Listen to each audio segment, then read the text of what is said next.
Let's talk Bitcoin. What's happening in the market, John? Do you want to kick it off? And I'd love to hear from the Penners. I'd love to hear from a couple of our traders on why Bitcoin's just ruling the crypto scene at the moment right now. Why so much momentum? Yeah, King Bitcoin, I guess. Bitcoin dominance. This is a term we've been using. Bitcoin is now 56.7% of the total cryptocurrency markets. It's essentially an all-time high for Bitcoin dominance.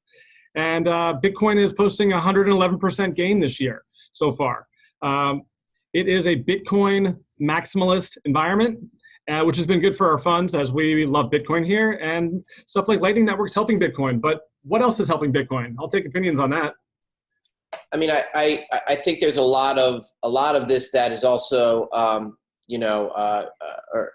first adoption by those who are getting into the crypto space, right? And then so, I think it's, there's more of a psychological effect of missing out on a lost opportunity to gain.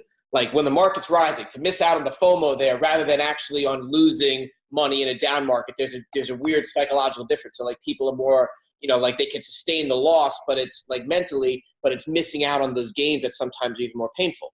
So when you see a rise in Bitcoin, typically, historically we've seen a couple of levels of pumps that are really kind of going.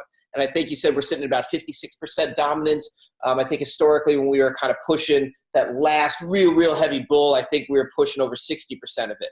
So, those are kind of indicators as to, where it may kind of start to shift at some point.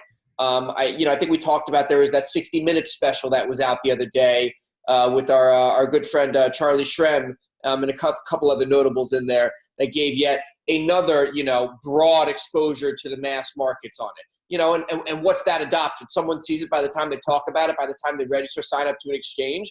Like, that's pops over the next several days to a week or so. And at&t just announced the other day that they're going to be accepting payments in crypto. Like there's, waves of good news in a. Yeah, I mean, there was a ton of it, right? I mean, first of all, we had some institutional coverage with Mr. Wonderful taking on Anthony Pompliano over from Morgan Creek, but we had a ton of stuff going on. We had Square Crypto, Whole Foods on the down low.